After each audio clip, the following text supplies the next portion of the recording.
Il y a des films dont la production est tellement infernale qu'on n'a pratiquement pas le choix de les appeler des films maudits. Il y en a que c'est parce qu'il y a des pressions de l'environnement, le producteur, les éléments, la météo, etc. Il y en a que c'est parce que le réalisateur est essentiellement infernal, il y a un orgueil démesuré, etc. Il y en a où c'est parce que tout indique qu'il y a carrément un élément surnaturel, démoniaque ou de possession, des trucs comme ça. Là, ça arrive de temps en temps. Dans la science-fiction, dans la galaxie de la science-fiction, il y a, à ma connaissance, probablement aucun film qui est plus maudit que On the Silver Globe de officiellement 1988, mais beaucoup de la malédiction tourne autour de cette question-là de l'année parce que, à l'origine, c'est un film qui a été tourné sur une période de 2 ans en Pologne de 1975 à 1977. Éventuellement, le gouvernement polonais, communiste donc à l'époque, tire la plug, comme on dit, interrompt le tournage. Le réalisateur, M. Zulawski, prend ça comme une crise majeure. Évidemment, il ne prend pas bien du tout, mais quelques années plus tard, on lui propose de compléter le film, ce qui fait d'une certaine manière, et le film qu'on a aujourd'hui, c'est ce film qui a été à moitié complété. Je vous explique qu'est-ce qui s'est passé, puis tout ça, en vérité, pourquoi c'est bon le film, je vais vous le dire tout de suite, c'est ça qui fait que c'est intéressant, en fait. C'est cet aspect à la fois complet et incomplet. Ça crée vraiment un objet spécial. Puis il y a aussi toutes sortes de qualités dans le film dont je vais parler, mais c'est tellement une caricature presque de film infernal, ce film-là. Ça se voit à l'écran que ça a été horrible à tourner. Le film soulève vraiment des questions, là. C'est intéressant, des fois par exprès, des fois pas par exprès. Je vous parle de tout ça. Mais qu'est-ce que c'est avant tout On a Silver Globe? C'est un film de Andrzej Zulawski. Je vais l'appeler André parce que la vraie prononciation, ça sonne comme Andrzej. Je l'ai entendu plusieurs fois, mais je ne sais pas comment le reproduire. Donc, André ou Andrzej Zulawski, qui est surtout connu pour Possession avec Isabelle Adjani, le film qui a traumatisé Adjani pendant des années. Je ne l'ai toujours pas vu, mais c'est un film horrible. Là. C'est une sorte de descente aux enfers d'un couple, là, puis c'est un peu du body horror, de l'horreur psychologique à la Roman Polanski. Là. Bref, il y a une scène dans une station de métro, quelque chose comme ça, qui est réputée être particulièrement atroce. Puis c'est son genre, M. Zulawski, l'horreur psychologique intense et atroce. Une part de David Lynch, 3 parts de Polanski, c'est ça, 8 parts de rêves d'aimants envoyés par Cthulhu. On passe ça au blender, on met ça concentré, on fait bouillir ça pendant 2 ans de tournage et voici votre film. Puis c'est ça qu'on a ici. Donc c'est basé sur la trilogie lunaire du grand-oncle de M. Zulawski, donc un monsieur qui s'appelle Jerzy Zulawski, et ça raconte l'histoire d'un... Ben justement, il y a 3 histoires en partant c'est ce genre de film-là. Fondamentalement, on est sur une planète lointaine et il y a au début du film des astronautes et la population indigène. Des gens de costumes qui font un mélange d'Amérindiens, avec un côté peut-être presque shogun, en même temps un samouraï. Il y a un mélange de tout ça. Les costumes sont vraiment très cool. Et les astronautes contrôlent les indigènes en leur donnant de la drogue. C'est pas clair qu'est-ce que c'est, mais toutes les pilules qu'ils ont dans leur pharmacie de l'espace, ils s'en servent pour maintenir la population indigène sous contrôle. Puis là, ça fait un bout que nos astronautes sont sur la planète et ils commencent à en manquer de pilules. Alors, ils ont très peur de se faire schtroumpfer par les indigènes du globe argenté. Mais en même temps, ils sont très bizarres, ces indigènes-là, parce qu'ils voient les hommes de l'espace, nos astronautes, nos héros en principe, comme des figures spirituelles et religieuses. Puis il y a clairement un élément, il y a un mystère là, par rapport à la religion de ces indigènes-là, puis pourquoi, d'où vient ce côté messianique là, qu'ils accordent aux astronautes, etc. C'est mystérieux. Et bien justement, la clé du mystère, on la découvre parce que les indigènes trouvent enfouie une sorte de capsule historique, une boîte en métal en gros, dans laquelle il y a des enregistrements qui datent des premiers astronautes dont on découvre l'existence, des premiers astronautes qui se sont écrasés sur la planète il y a quelques centaines d'années et ils ont enregistré avec leurs caméras qui portent sur eux, un peu comme les flics aujourd'hui, là. Il y avait des caméras portables et ils filmaient à la première personne essentiellement leur mésaventure sur la nouvelle planète. Et ce qu'on va voir, c'est la naissance de cette culture indigène-là. Comment est-ce que les premiers astronautes qui fuient la Terre, pour des raisons morales essentiellement, ils ont fui la Terre et ils s'écrasent sur cette planète et ça se passe pas très très bien, mais ils ont des enfants et ils se reproduisent très rapidement et éventuellement ces enfants-là créent la religion basée sur leurs ancêtres, les astronautes, puis ça dégénère en vérité sur plusieurs siècles. Fait qu'il y a un petit côté, le Dune de Frank Herbert, là, rendu à empereur dieu de Dune, hérétique de Dune. L'aspect histoire sur plusieurs millénaires là, d'une culture galactique là, de Frank Herbert, on a ça là. Le genre de préoccupation sur l'effondrement historique, civilisationnel, les croisades, les crucifixions, ce genre de choses-là.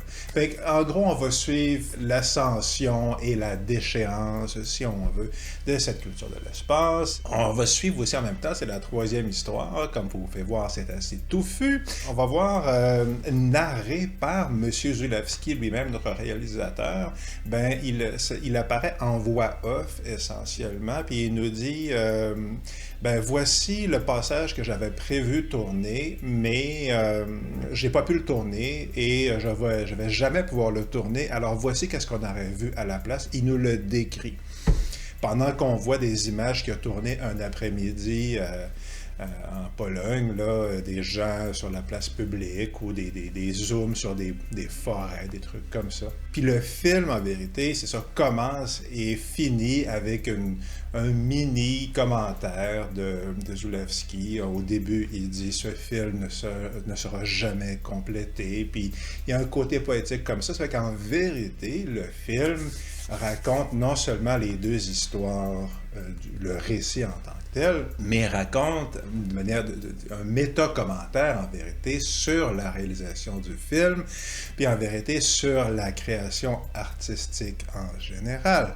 Ça fait que est-ce que M. Zulawski va réussir à finir son film? De quelle manière? Puis est-ce que notre civilisation galactique va s'effondrer complètement, etc. D'habitude, j'ai toujours une seule manière de le savoir, c'est d'écouter le film, mais je vais vous le dire dans les grandes lignes ici parce que, deux trucs. C'est extrêmement éprouvant comme film. C'est vraiment rough à regarder. C'est dur à regarder. C'est une épreuve comme film. Puis ça aussi, j'y reviens dans un instant. Pourquoi c'est bon? Je vais commencer par ça. Ben, la grande qualité du film, paradoxalement, la principale qualité du film, qui est vraiment captivante puis qui nous fait écouter jusqu'à la fin, c'est ce côté-là, méta-cinéma, essentiellement. Ça fait peut-être un peu pompeux, prétentieux de le dire comme ça, mais je pense que c'est la meilleure manière de le décrire. Monsieur Zulawski n'a pas pu finir son film. Okay? Puis, juste pour vous dire, là, son tournage, on a les chiffres. Il y a un documentaire qui a été tourné, qui est sorti en 2022 à peu près, documentaire d'une heure et demie environ, qui s'appelle Escape to the Silver Globe, que j'ai écouté aussi, et qui donne beaucoup de détails sur la production. Et on apprend, entre autres, que c'est ça, le film s'est étendu sur 473 jours de travail, plus 106 jours de repos. Donc environ un an et demi, finalement, là, que ça a duré de travail plus ou moins intensif. Monsieur Zulawski, parce qu'il n'a pas pu finir son film, malgré ses 2 ans de travail, quand on lui propose, à l'occasion du Festival de Cannes en 87-88, dans ces années-là, quand on lui propose de terminer le film, parce qu'il n'y avait plus les costumes, il n'y avait plus les comédiens, etc., etc., c'était physiquement impossible de retourner filmer le 45 minutes environ qui lui manquait pour finir son film. Film qui présentement fait pas loin de 3 heures. 2h45. Donc le film au total était supposé faire environ 3h30. Il lui manquait 45 minutes et plutôt que tourner ce 45 minutes-là, il choisit de faire cette narration-là, de filmer ces images sans lien avec le film, des histoires, des images contemporaines là, de fêtes foraines. J'oublie la capitale de la Pologne, là, mais c'est à Varsovie, je pense, là, ne me citez pas. Des images contemporaines, puis là, M. Zulawski là, nous dit « Oui, ici, nous aurions vu, c'est ça, un grand, une armée à cheval, tirer des trucs pendant un coucher de soleil sanglant, etc., etc., etc. » L'effet que ça produit, okay, déjà, le fait est que le film commence avec ce monologue-là de Zulawski, on le voit pas, et à la toute fin, je vais vous le dire, okay, ça dure 3 heures, là, je veux pas dire que vous allez me remercier de vous dire c'est quoi, là, mais c'est pas grave si vous savez comment ça finit. Ça va pas ruiner l'expérience, ça va pas la rendre plus plus difficile qu'elle ne l'est certainement. C'est correct si je vous dis la fin, là, ça va rien changer à votre expérience du film. Puis l'intérêt précisément, c'est ça, c'est que le film se termine essentiellement par un monologue, encore une fois, de M. Zulawski, et on le voit à ce moment-là filmé dans le reflet d'une fenêtre. C'est très spécial parce que, c'est ça, d'une part, on est en train de voir un film avec une histoire de l'espace, etc., des guerres religieuses, bon, tout ça. Mais en vérité, ce qu'on est vraiment en train de voir comme film, c'est le commentaire du réalisateur sur son film qu'il n'a pas fini. Puis en même temps, pendant qu'il est en train de faire ça, il est en train de le finir. Fait que ça crée un genre d'étrange statut pseudo-quantique, là, existentiel, artistico, flou, un côté Marcel Proust, encore une fois un côté David Lynch. Ça fait vraiment un objet bizarre. Là. Je dis Marcel Proust parce que la recherche du temps perdu, toute l'idée c'est que Marcel veut être écrivain, mais il écrit jamais. C'est l'histoire d'un romancier qui écrit jamais, d'un certain point de vue, mais en même temps, c'est le roman brillantissime du gars qu'on voit, qui est à la fois Marcel Proust, mais pas lui du tout en même temps, qui est plutôt pas lui en vérité. Donc, On a Silver Globe, à ce niveau-là, là-dessus, c'est captivant.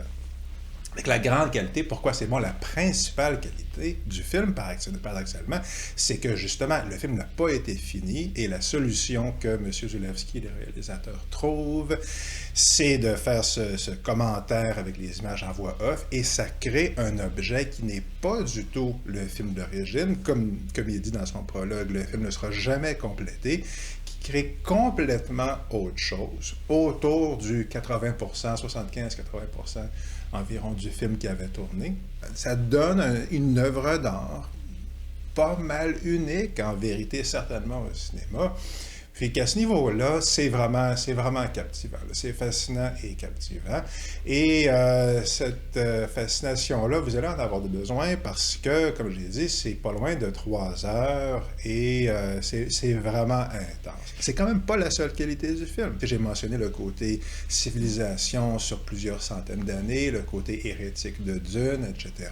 Bon, mais ça, c'est fascinant là, au niveau thématique. Puis j'ai pas lu la trilogie lunaire, donc les 3 romans de son grand-oncle, mais ça a l'air hyper intéressant.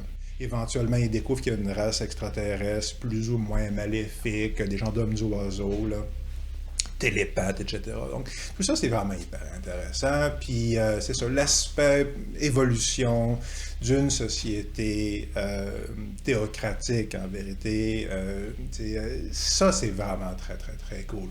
Sur papier. Puis dans le film, l'idée est intéressante, la culture est intéressante, etc.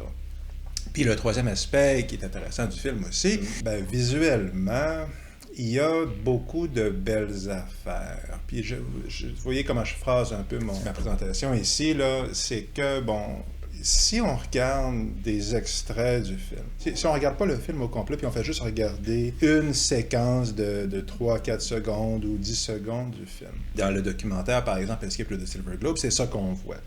Bon, c'est très beau, en fait. Puis par moments, extrêmement soigné. C'est tellement soigné, en fait, au niveau visuel que ça peut pas faire autrement que faire penser à Jodorowsky. Le niveau composition est extrêmement soigné. On a ça essentiellement. C'est très, très, très impressionnant. Aussi, le film utilise énormément de décors naturels. C'est en vérité soit tourné dans une mine, pour une grosse partie du film, soit tourné sur une plage ou dans des forêts ou sur des îles. Donc, Kurosawa a fait un commentaire en gros comme quoi tout ce qu'il faut pour créer un film épique, c'est tourner un décor naturel qu'on voit au complet, puis on a deux personnages, un en avant-plan, puis l'autre très loin derrière, puis voilà, vous avez votre film épique. Puis il y a un côté de ça dans le film ici. Zulawski semble utiliser beaucoup pas tout à fait des lentilles œil de poisson, mais il y a une sorte de déformation, là, de courbe, là, si on veut, qu'on remarque assez souvent. Visuellement, il y a un paquet de facteurs comme ça, la teinte bleutée d'à peu près tout le film, c'est sur la frontière d'être agaçant, mais ça fonctionne. Puis certainement, la composition d'image, ben c'est ça. On a le côté très élaboré, de long passage du film, qu'on trouve chez Jodorowsky, Rolly Mountain. Il y a aussi, ça m'a fait penser à une réalisatrice qui s'appelle Ulrike Oettinger, qui a tourné un film qui s'appelle Dorian Gray dans le miroir de la presse de boulevard. Là, c'est assez obscur, c'est du cinéma d'auteur des années 70. C'est quelqu'un comme ça là, qui fait des films visuellement extraordinairement élaborés avec la composition visuelle qui font peinture de Klimt un petit peu, là, c'est vraiment quelque chose. Là. Fait qu'on a cette qualité-là là-dedans, un petit peu le côté dans Traumstadt, dont on a déjà parlé sur la chaîne aussi, cet aspect-là, le côté élaboration extrême de la composition avec des fois des centaines de figurants, c'est l'impression que ça donne, là, de très, très, très, très, très, très nombreux figurants. Ce côté-là visuel, certainement quand on envoie des extraits, OK, des images, des plans, des captures d'écran, ouais, à ce niveau-là, quand on regarde des extraits du film, c'est très saisissant. Mais, puis là, ça m'amène à l'autre aspect du film, puis ça va nous amener au côté film maudit, en fait. Son film à M. Zulawski, l'expérience certainement que moi, j'ai vu des gens dire que c'était un grand chef-d'œuvre, saboté, etc., etc. Bon. Mais moi, j'ai pas trouvé. Je vais être complètement franc ici. J'ai trouvé ça presque insupportable, en vérité. C'est un film extrêmement agressant, okay, délibérément agressant. Dans le documentaire dont j'ai parlé sur le tournage, okay, les proches de... On voit déjà Monsieur Zulawski pendant son tournage et il crie tout le temps, là, OK? Puis il est en train de dire aux acteurs, non, crie plus fort, crie maintenant, crie, donne plus. Bon, comme ça, là. Puis pendant environ 90 secondes, là, il harangue ces acteurs comme ça pour qu'ils jouent le plus gros et agressif possible. C'est ça qu'on voit dans le film, en effet. Là. Je veux dire, les personnages débitent des monologues, très souvent, pseudo-philosophiques. Il y a carrément des références à Aristote, là, parce que je suis en train de lire le traité sur l'âme d'Aristote, puis j'ai carrément reconnu là, un segment qui vient clairement de là. Okay. Puis c'est bourré mur à mur, en vérité, de phrases pseudo-philosophiques. Mais déjà, il s'est enfilé de manière presque, encore une fois, ininterrompue, fait qu'on n'a jamais le temps de rien comprendre qu'est-ce que qui que ce soit est réellement en train de dire. C'est presque du technobabble à la Star Trek. Et ça nous est débité en général par des gens qui sont en train de se crier comme des hystériques. Et se crier après, là. Ah! Tu sais, complètement de la folie furieuse, là. Tu sais, la plupart des scènes, c'est soit des gens qui sont en train de se crier après ou qui finissent par se crier après, mais pas crier après juste comme une simple querelle de ménage d'un couple qui se déteste viscéralement après avoir vécu dans la haine mutuelle pendant 15-20 ans. Là. Non, ça c'est rien, là. C'est au-delà de ça. C'est un criage de folie de tragédie grecque. Là. Je veux dire, c'est de la pure démence. C'est pas que toutes les répliques sont livrées comme ça, mais ça demeure le ton général. Puis comme je dis, la plupart des scènes finissent soit avec des gens qui se disent des choses comme, tu sais, qui crient comme ça. Fait qu'ils ont bien beau crier des citations d'Aristote, ben, tu sais, c'est quoi l'intérêt, là? Honnêtement, soyons francs, là, tu sais, je veux dire, c'est ça. Puis c'est pas parce qu'on enchaîne 3 heures de citations pseudo-philosophiques avec des mots compliqués qu'on est en train de dire quelque chose d'intelligent, là. Hein? Il n'y a rien à comprendre dans le film. Ça fait qu'on a 3 heures de gens qui se crient après, qui disent des choses qu'on a, tu sais, qui semblent avoir une portée intellectuelle ou philosophique, mais qui sont des assemblages de phrases qu'on peut décortiquer puis comprendre, oui, tel truc, il y a moyen de le faire, mais c'est pas une démonstration. Il n'y a rien qui est démontré. Okay. C'est ça, une longue série de diatribes pseudo-intellectuelles et pseudo-philosophiques. Puis puis avec des gens, non, c'est pas rien que ça, ils font pas juste se crier après, il y a du gore extrême, il y a des gens qui sont empalés, ok, carrément, il y a une séquence d'empalement où est-ce qu'on voit les boyaux, là, les viscères qui sont en train de descendre le long du pieu, là, le monde, une plage avec les gens empalés sur des pieux d'environ 50 mètres de haut, puis avec des gens qui crient en dessous, là, bon, je veux dire, c'est ça, il y a des scènes de violence sexuelle, il y a des scènes d'orgie, ils sont dans la mine à un moment donné, t'as la centaine de figurants qui rampent tout nus par terre. Puis c'est ça, dans le documentaire, ces gens-là, ils souffrent le martyre. Là. C'est atroce, les conditions de ces gens-là. Tout le monde est en train de virer fou, là, dans le tournage de cette production-là. Il y a des dépressions, il n'y a rien qui a pas. Puis ça a duré 2 ans, là, 2 ans, à tourner, souvent de longues semaines, par exemple, dans cette mine, descendre jour après jour. Je pense que c'est le directeur photo qui raconte l'expérience de descendre jour après jour dans la mine où ils doivent ramper à un moment donné pour arriver au lieu de tournage. Puis tu as 100 personnes, c'est ça, qui rampent dans cette mine, avec un climat ultra oppressif. Puis là, OK, bon, tout le monde tout nu, rampez par terre, et c'est la scène où est-ce qu'on dépaisse quelqu'un ou quelque chose comme ça. Puis des scènes de baise, mais pas le fun. Il n'y a rien qui est le fun dans ce film-là. C'est une torture psychologique, c'est le portrait de la torture psychologique de quoi au juste. Puis là-dessus, je finis là-dessus pour le film. Quel est l'aspect philosophique intéressant du film? Il y en a un, en quelque part, philosophique peut-être au sens un peu plus large, mais on apprend dans le documentaire Escape to the Silver Globe, on apprend dans le documentaire que M. Zulawski est un ardent lecteur des gnostiques et des cathares. Et il y a un troisième, j'oublie le nom, mais c'est une genre de secte polonaise. Bon, fondamentalement, les croyances de M. Zulawski, sa manière de voir le monde, puis c'est vraiment ça, on nous explique, son ex-femme explique, c'est vraiment comme ça, c'est ça qui détermine sa manière de voir le monde. Ben, c'est la version du gnosticisme, par exemple, qui dit que le monde entier est maléfique. Okay? Qu'il y a un Dieu bienfaiteur, mais le monde n'a pas été créé par ce Dieu d'amour et de bienfait, et de bonnes intentions, si on veut. Le monde a été créé par le fameux démiurge, et le démiurge est maléfique, et ça veut dire que toute la création, à commencer par le corps physique, toute la création est fondamentalement démoniaque, maléfique.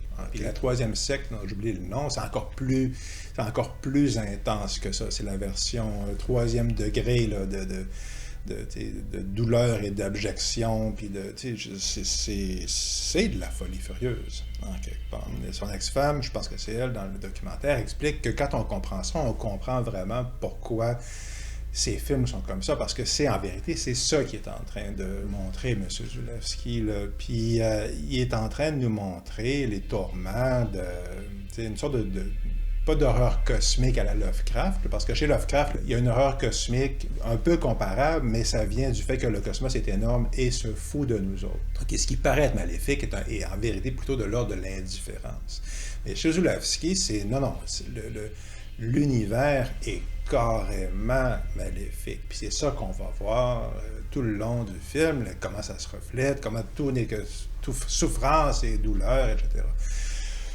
Fait que, ouais, c'est intéressant, là, si on veut, là, tu sais, puis les gnostiques puis les cathars, c'est hyper intéressant, mais moi, j'y crois pas, hein, que le monde a été créé par un démiurge maléfique. Là. Je connais je pourrais nommer des gens dont je sais qu'ils semblent y croire très fortement, là, des vraies personnes, là, je ne le ferai pas, là, mais il y a des gens là, qui croient à ça, mais non, moi je pense pas du tout. Là. L'autre truc qui se reflète, là, c'est que c'est pas seulement que M. Zulawski considère que toute la vie est horreur et souffrance, mais c'est aussi un gars qui est extraordinairement égocentrique. Puis ça, encore une fois, c'est pas pour faire de la calomnie, là, mais c'est ça le film qu'on a, c'est ça l'objet qu'on a. Puis c'est ça aussi l'intérêt du film, parce que j'ai parlé des 3 types de malédictions du film. Puis c'est peut-être ici que ça intervient, là. C'est un bon moment d'en parler. Ben, comme je l'ai dit, il y a des films qui sont maudits parce que les éléments conspirent contre le réalisateur. Apocalypse Now, c'est un bon exemple, OK? Mais qu'est-ce qui se passe dans Apocalypse Now? Il y a des répressions militaires, son acteur fait une crise cardiaque, Marlon Brando refuse d'apprendre des répliques, est supposé être maigre, il y a 200 livres de trop, etc., etc. Le tournage est interminable, il y a des orages qui détruisent les décors, des tempêtes tropicales qui détruisent les décors, etc., etc. Mais éventuellement, M. Coppola finit son film et c'est un chef-d'œuvre. Hein? Apocalypse Now, c'est un chef-d'œuvre. Si vous le voyez en plus sur grand écran, là, c'est quelque chose. C'est vraiment efficace là, sur grand écran. C'est une grande œuvre d'art. Mais c'est ça, il y a 3 types de films maudits, comme je disais. Le premier, c'est ça, c'est celui où les éléments affrontent le réalisateur. Fitzcarraldo, il y a un peu de ça de Werner Herzog. Mais la deuxième catégorie, c'est le film où est-ce que le film est maudit à cause du réalisateur lui-même. Puis il y a un lien assez direct. Okay, entre les deux. Là. Des fois, le sort semble s'acharner sur le réalisateur, mais si tu vas tourner dans une dictature, okay, comme mettons Apocalypse Now, tu vas tourner aux Philippines, je pense que c'est les Marcos, et tu fais une entente avec les Marcos pour qu'ils te laissent tourner et ils vont te laisser utiliser leurs hélicoptères pour tes scènes, mais ils sont en train de se battre contre des rebelles. Okay? Ben, tu peux t'attendre. C'est pas entièrement farfelu qu'à un moment donné, ils partent avec les hélicoptères pour se battre contre les rebelles. C'est pas extravagant quand même. C'est dans le spectre des possibilités. Puis si tu tournes ton film dans une zone où il y a des tempêtes tropicales, OK?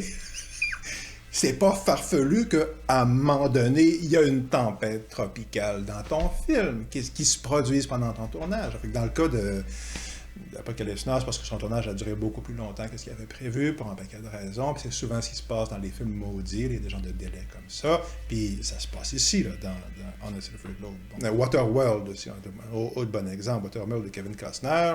Il y a eu des tempêtes, ça a détruit leur décor, le film a coûté 200 millions, c'est le triple du budget, etc., etc. Fait qu'on peut dire, ouais, c'est parce qu'il y a des éléments extérieurs, mais il n'y a personne, je veux dire, ils ont quand même choisi, dans le cas de Waterworld, par exemple, d'aller tourner au milieu de l'océan, là, où je ne sais pas trop quel... Ils ont tourné sur l'eau pour vrai, tout le monde le sait qu'aller tourner sur l'eau, c'est un cauchemar, là. Voyez-vous, ça fait qu'il y a la distinction entre détruit par les événements, maudit par les événements, puis maudit par la démesure du réalisateur, est assez mince en vérité. Puis souvent, ce qui fait qu'un film paraît maudit à cause des éléments extérieurs ou à cause de la démesure, c'est si le film est bon ou pas au final.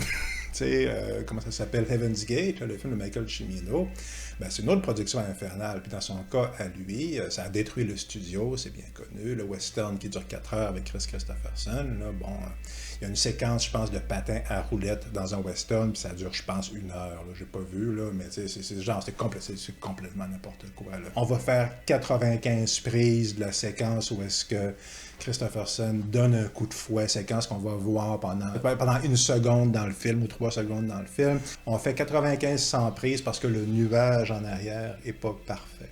Okay. Ça a été Heaven's Gate. Bon, ben, ça a été de la démesure, de l'orgueil, l'hubris, l'orgueil du réalisateur. Puis, c'est ça. Mais pourquoi est-ce qu'on en parle comme ça? Parce que le film n'est pas agréable à regarder, au final. Apocalypse Now, ça a marché, mais on regarde le film, c'est grandiose. Fait qu'on dit, OK, l'orgueil démesuré du réalisateur, c'est la folie furieuse d'aller tourner 2 ans dans la jungle. Okay? Puis je dis tout ça parce que toutes ces choses-là s'appliquent à On a Silver Globe. Dans le cas d'Apocalypse Now, quand le film sort, okay, oui, ça a été 2 ans de cauchemar absolu, puis la calomnie dans les médias, etc., puis les combats peut-être avec les studios, je ne me rappelle pas cet aspect-là, mais ça, on voit ça assez souvent que le studio essaie de saboter le film. Non, mais le film sort, c'est un chef-d'œuvre, ok, tout le monde aime ça. Mais 1 an ou 2, ou pas très longtemps après, il sort un autre film qui est One from the Heart, que j'ai toujours pas vu non plus. Mais ce cas-là, puis ça détruit son studio. Parce qu'encore une fois, là, son orgueil n'a pas produit un film que les gens voulaient voir, en vérité. Il n'a pas produit un chef-d'œuvre, en tout cas selon les critères de l'époque. Ça fait que, tu sais, qu'est-ce qui fait qu'un film est un chef-d'œuvre ou pas, est un film maudit ou pas, c'est en bonne partie le résultat final, en vérité. On est prêt à pardonner, à rétroactivement réécrire l'orgueil démesuré du réalisateur. Dans le cas de Herzog, il y a un peu de ça. J'aime beaucoup Herzog.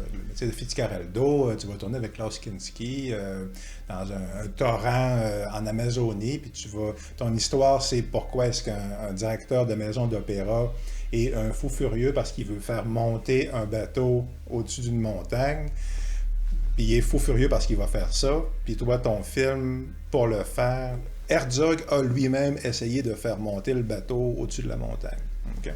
Pour vrai. Okay. Mais si c'est fou furieux pour ton réalisateur d'opéra, c'est fou furieux pour toi, Werner.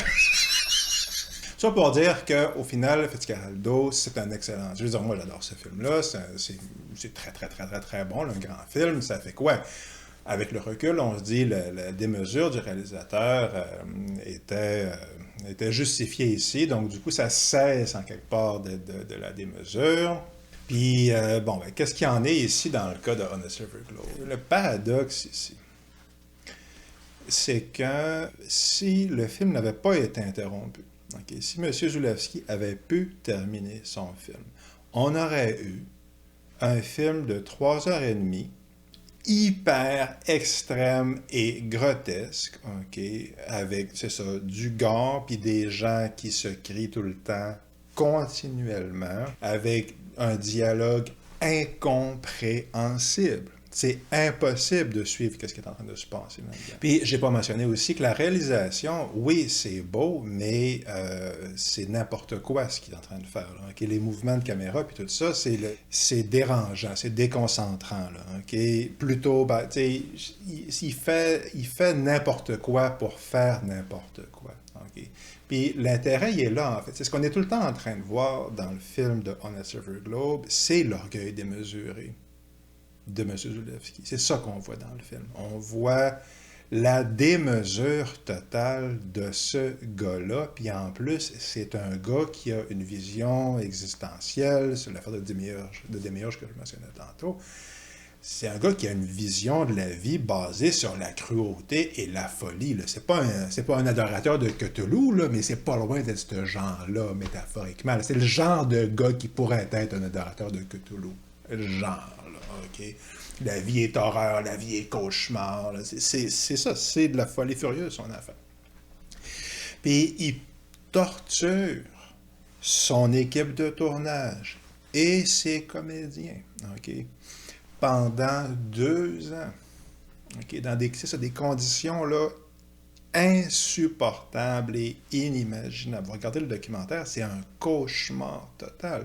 Et au début du documentaire, le film semble vouloir blâmer les officiels communistes. Le gars en particulier qui tire la prise, là, un gars qui finit par dire « Non, là, c'est assez, là, votre film, c'est fini, le bout de film. » Puis au début du film, moi, je m'attendais à voir le méchant communiste... obtus, étroit d'esprit, parce que c'est ça, l'horizon d'attente en Occident, les communistes, la bureaucratie, etc. C'est la censure, mais le film n'a pas été censuré. C'est beaucoup plus subtil que ça, ce qui se passe en vérité, puis beaucoup plus évident, puis ce qui se passe fondamentalement, dans son cas, dans le cas de ce fonctionnaire, c'est que c'est un politicien de carrière, on le voit, c'est clairement, je ne veux pas dire une ordure, là, mais... c'est pas un bon gars. C'est évident que c'est pas un bon gars. Ça se voit dans sa face, sa manière qu'il parle. C'est un intellectuel de carrière. Il y a un type d'intellectuel de carrière là, qui sait comment il est très prétentieux, il est très méprisant, puis il sait jouer la game essentiellement. Puis ça, on en a aussi en Occident, ça se voit de temps en temps. Là, le philosophe officiel du régime, là, qui est invité à la télé pour justifier toutes les abjections du régime, puis nous dire que c'est correct, là, on en voit ici des gens comme ça. Là. Fait quoi, effectivement, ce politicien-là arrive au pouvoir, il se fait nommer chef du cinéma polonais, hein. Puis c'est lui qui tire la prise, puis qui interrompt le tournage du film de M. Zulawski.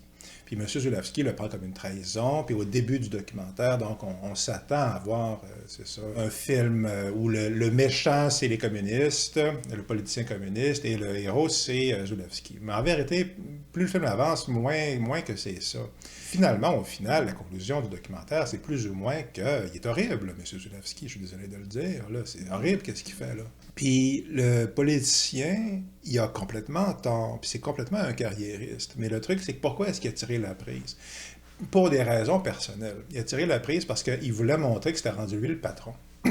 Puis ça, on voit ça continuellement dans les studios américains. Il fait la même chose que quand on voit, par exemple, dans un studio de cinéma américain, puis le chef du studio est remplacé, et très, très, très souvent, le nouveau chef du studio sabote les films qui ont été produits, qui avaient été payés, financés, mis de l'avant par l'ancien patron du studio, parce que comme ça le fait mieux paraître. S'il sabote le succès des films de son prédécesseur, ça veut dire que l'autre était vraiment incompétent, puis lui, ça le fait mieux paraître. Puis ça, c'est hyper fréquent dans le cinéma hollywoodien. Quand on voit que des films ne vont pas sortir en salle, ou un film à gros budget sort pendant une semaine dans 3 cinémas avec aucune campagne de publicité, puis là, c'est un flop horrible, là. Très souvent, c'est ça qui s'est passé, en fait. Fait que c'est pour des raisons comparables à ça qu'en vérité, la Reese est retirée du mur dans le cas de On a Silver Globe. Le patron, M. Villemi, qui s'appelle, voulait montrer que c'était rendu lui le patron. Puis il cherchait un exemple, puis l'exemple, ça a été ça. Okay? Puis ça a été le film de Zulawski. Mais pourquoi est-ce qu'il a choisi ce film-là? M. Zulawski le prend comme une injure personnelle, puis une attaque à la liberté artistique, puis les gens au Festival de Cannes qui ont payé pour le film, pour la complétion du film, en parlent comme ça, c'est un chef-d'œuvre. Voici un monument à la création artistique, l'importance de la vision de l'auteur, mais ils sont en train de vendre leur film. Eux ont payé pour finir le film. Ils sont en train de te vendre quelque chose en disant ça. Ils sont en train de te vendre une histoire, okay, pour te faire écouter ce film qui est inécoutable. Il y a 3 heures de monde qui se crie après avec la caméra qui fait n'importe quoi, puis dans la bouette, puis c'est ça, 100 personnes, des orgies pas le fun, okay, de monde qui se roule dans la boîte, puis le sang, puis tout ce que tu veux, puis tu dis, c'est pas le fun, là. C'est pas agréable, le film, là. Okay? Bon, puis la caméra bouge tout le temps, là, on comprend rien. C'est un 3 heures de tape sur la gueule, ce film-là, fondamentalement.